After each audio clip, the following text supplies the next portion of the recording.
I came home, early to surprise my wife, but caught her in the act. Instead, hello Reddit I plus here. A couple of weeks ago, I had what I thought was a brilliant husband of the year idea. You know those moments where you think, hey, I'm doing something great, something romantic, something that deserves a standing ovation or at least a round of applause from the universe? Yeah, that was me. I wanted to surprise my wife with a kid-free night out, a grown-up night. No cartoon theme songs, no stepping on Legos, no mysterious sticky substances on the kitchen counter, just wine, conversation, maybe some soft jazz, and me trying to pretend I know the difference between Malbec and Merlot. Sexy, right? So I called in a favor from the grandparents. My folks live about an hour and a half away, and God bless them, they agreed to take the kids for the whole weekend. Not just a night, a whole weekend.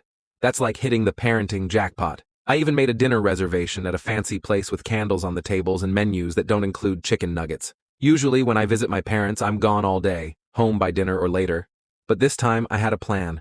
I was going to drop the kids off, then immediately come home and sweep my wife off her fuzzy-socked feet before she even had time to figure out what was happening. I left at 8:30 a.m., feeling like James Bond. By 12:15 p.m., I was back in our neighborhood, ready to shock her, in a good way. Flowers in the passenger seat, Spotify date night playlist ready. I even practiced my surprise babe face in the rearview mirror. Don't judge. That face took effort. But as I pulled onto our street, I saw a truck parked in front of our house. Not a FedEx truck, not Amazon, not even one of those weird meat delivery vans. Nope. This was a real truck. Jacked up, tinted windows, the kind of truck that screams, I probably vape and definitely ghost women on dating apps. Still, I wasn't suspicious. People park in front of our place all the time. Neighbors have friends, deliveries come and go. No big deal, right? So I parked a few houses down to sneak in through the basement and surprise my wife, full-on romantic ninja style. I crept through the basement door like a man on a mission, quiet as a mouse, a very determined, somewhat clueless mouse. Then I heard it. At first, I froze, confused. It was my wife.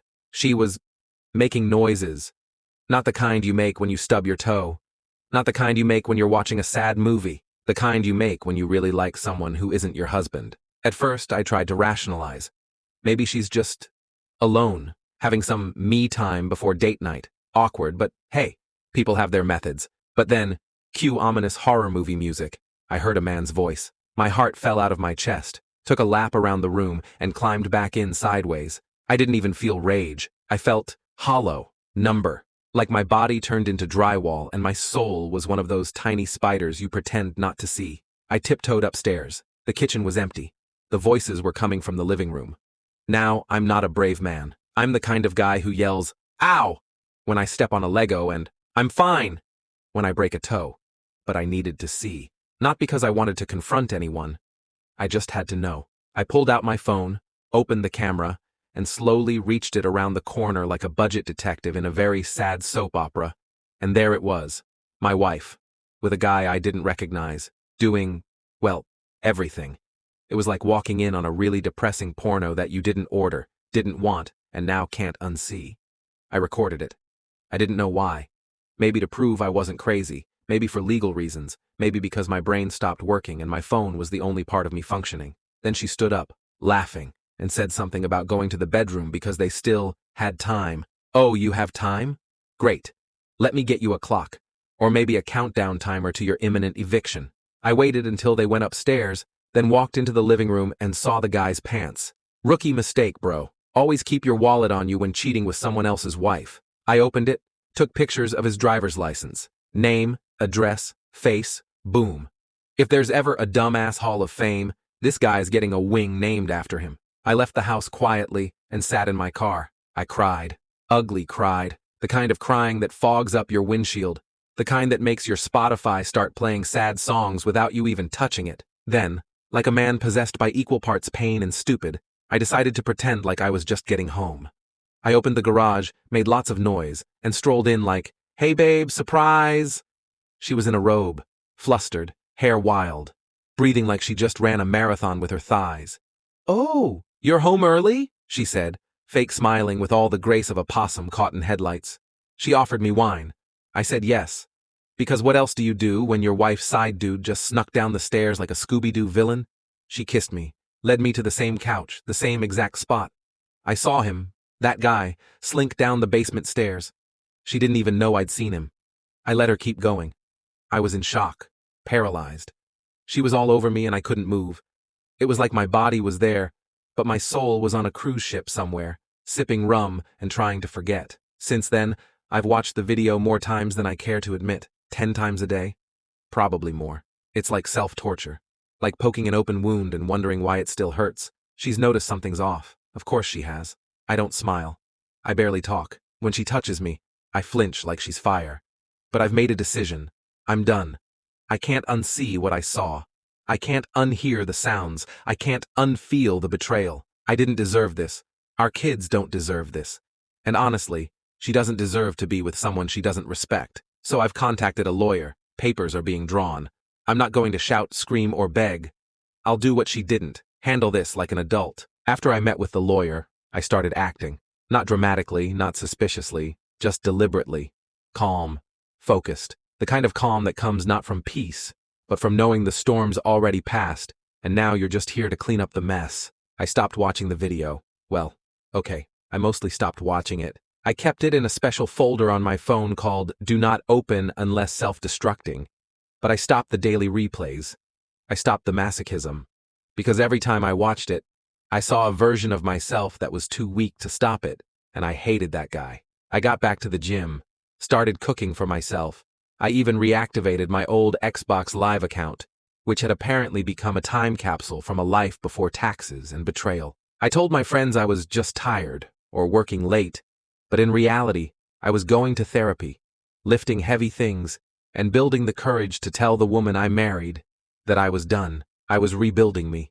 Then came the day. I came home with a bottle of wine, not a cheap one either, a $48 Cabernet that said, "Tonight, I'm classy, bitter, and about to ruin your world." She was on the couch, scrolling through her phone like nothing had happened, like we were still us. "Oh, wine?" she said, surprised. "Yeah," I said. "Thought we could talk." That line must be the universal warning shot in every relationship. The moment those words hit her ears, her entire posture stiffened like someone told her the IRS was at the door. She smiled nervously. "Sure. What about?" We sat. I poured the wine. She sipped hers like it was laced with cyanide. "I've been thinking," I began. "A lot. About that weekend. The one I surprised you. The one you said you were getting ready for a bath." Her eyes twitched. Just once. But it was enough. That one blink was a confession written in Morse code. "I have something to show you," I said, and pulled out my phone. Her face dropped like a Jenga tower in slow motion. "No, wait." I held up a finger. "Don't, just watch." I hit play on the video. Not the whole thing, just enough. Just enough to see her, just enough to hear him, just enough for her to understand. I knew. She looked like she had been hit by a truck, and not the kind parked outside.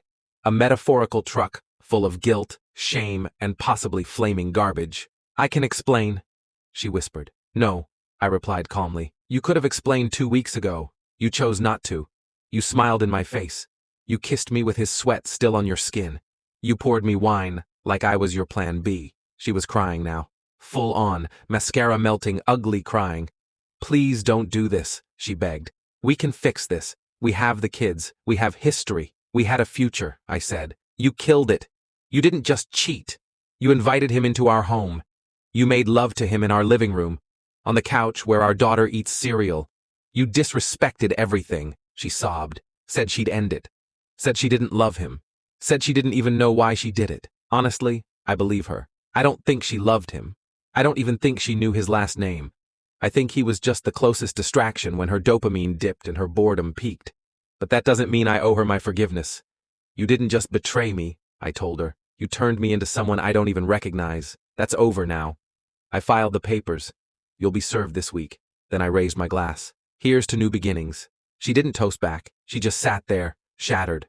Her whole world reduced to a pile of broken choices, and the man she never thought would walk away. I left the next morning. Packed light. Just essentials. Clothes, toothbrush, dignity. Epilogue. Freedom isn't quiet. It's peaceful. It's been a few weeks now. The kids are adjusting. Thankfully, they're still too young to understand the full weight of what happened. I'm working on myself, on becoming someone I recognize and respect again. I'm not saying it's easy. Sometimes I miss the routine, the shared groceries, the inside jokes, the illusion. But peace? Peace tastes better than betrayal. Peace sleeps deeper than suspicion.